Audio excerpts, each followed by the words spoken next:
Tensions in Israel are heightened following the discovery of the bodies of 3 Israeli teens who had been missing for weeks. According to Israeli Prime Minister Benjamin Netanyahu, the Palestinian group Hamas is responsible and, as such, has ordered airstrikes across the Gaza Strip.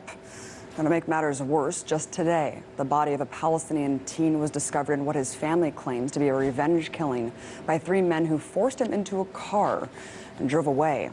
So to discuss these recent events, as well as the side of the story you won't hear from the corporate press, I'm joined now by journalist and author of Goliath, Fear and Loathing in Greater Israel, Max Blumenthal. Amazing to have you on, Max. Great to be on with you. So, Max, start by briefly giving us the most recent updates. What are you hearing happening on the ground during the last 24 hours? There are clashes in Shufat where the 17-year-old Palestinian boy who was found murdered apparently in a Jewish extremist revenge attack was from. It's a refugee camp in occupied East Jerusalem, and these clashes have been going on for a day. This is following Israel rampaging through the West Bank, abducting over 500 Palestinians, placing almost 200 under administrative detention without charges, raiding universities, killing 6 people while bombing the Gaza Strip, and exacting casualties there. And it's my view that the Israeli government knew from the beginning that the 3 kidnapped and murdered Israeli teens were dead. They knew who the alleged perpetrators were, who the chief suspects were, and they may have even had an idea of where the bodies were from the beginning 2 weeks ago, and that they concealed this information through a gag order from the Israeli public in order to bring us to the crisis where we are today, which has only benefited Netanyahu and his extremely right-wing coalition at the expense of everyone else living under their control. Right. According to Mondo Weiss, the Israeli government allegedly did know about those circumstances. Max, put a gag order on the case. Really unfortunate. Why do you think that there is that clampdown on information, just to get those tensions heightened? To unite the Israeli public against Palestinians and behind Netanyahu has carefully staged managed this crisis by, for instance, deploying his wife to introduce the Bring Back Our Boys hashtag. Netanyahu appeared on Israeli media constantly looking at maps. Netanyahu's statement after the 3 kidnapped teens were allegedly found, although their bodies may have been discovered earlier, invoked a poem by the famous Jewish poet Chaim Bialik referring to a Jewish massacre in Europe and calling for blood vengeance. So he's explicitly linking this to the Holocaust. He referred to the killers and Hamas as human animals, and his incitement has led directly to the murder of this 17-year-old Palestinian boy apparently abducted by settlers.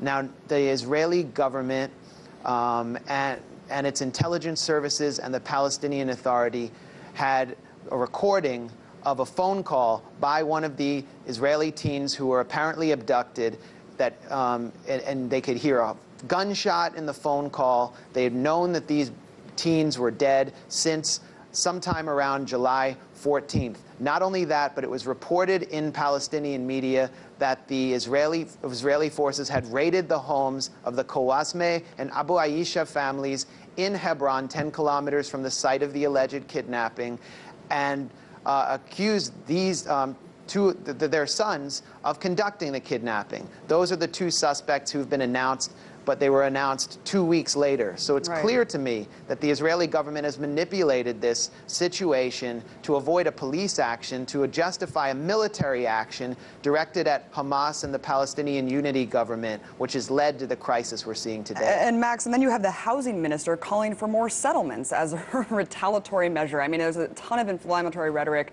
There's a lot of tensions heightened right now. Let's take a look at the media coverage in the aftermath. The front page of the New York Times today showed a Palestinian throwing a rock in relation to the story about the Palestinian being murdered.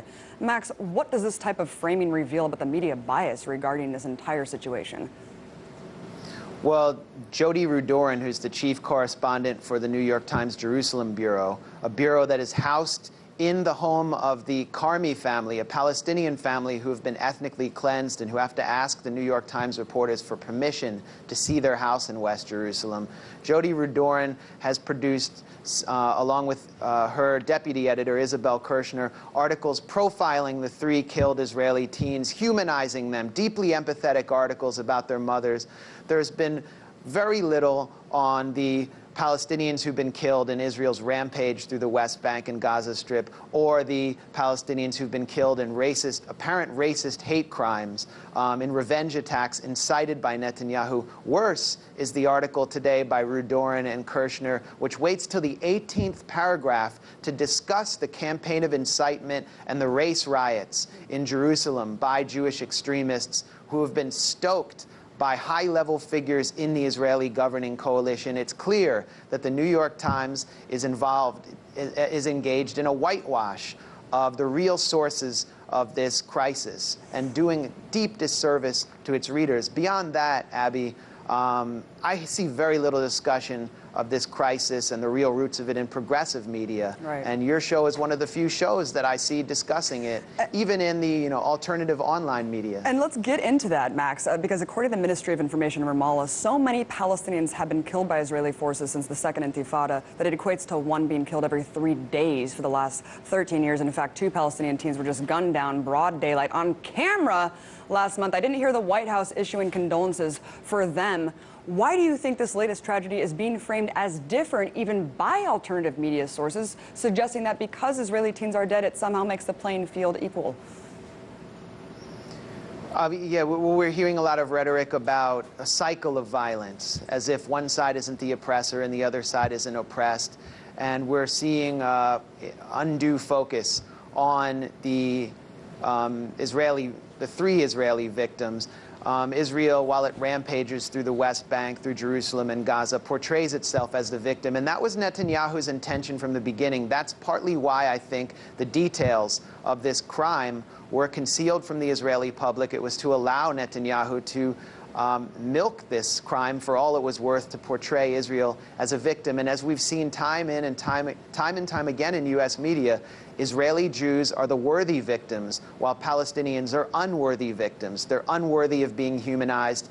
And Jody Rudorin of the New York Times, who recently wrote about one of the boys killed in broad daylight, who you mentioned, on closed caption TV, execution style by an Israeli soldier, referred to him as one among the thousands who died in the struggle against Israel.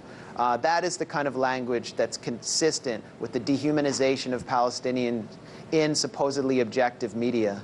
And Max, I'm curious of what your response is to people who say, well, what do you expect Israel to do when rockets are being shot into the country, and what retaliation should be issued for the kidnapping and murder of its citizens?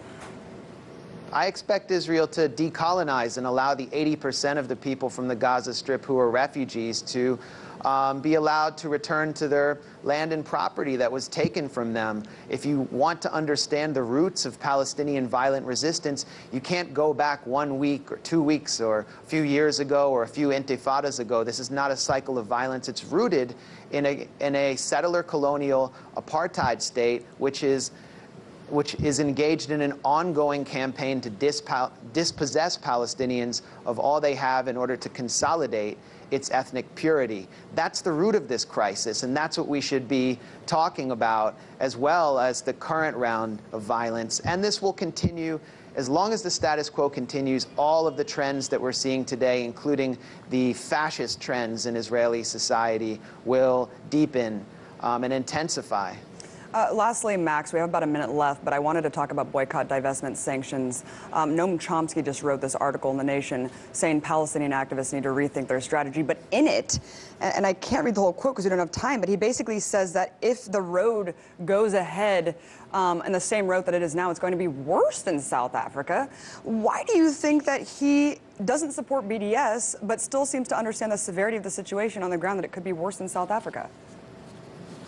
Well, I have a lot of respect for Noam Chomsky. I don't really want to trash him personally, but I've noticed from a lot of critics of BDS who claim to criticize it as allies of Palestinians that they're laundering their own opinions behind a very conservative and even cynical view of reality to limit the the horizons that BDS has expanded, the political horizons, and that's what Chomsky appears to be doing. He's almost asking us to accept the status quo that Israel's imposed and to limit the Palestinian demands in BDS, which is, I think, already demonstrating a lot of great successes. So I think it's really up to those of us who consider us allies of Palestinians, who are in solidarity with the Palestinian struggle for justice, to allow Palestinian civil society to continue to take the lead and to not try to impose our own conditions and our own limitations on their struggle. It's unfortunate that the nation has chosen to publish this. Thank you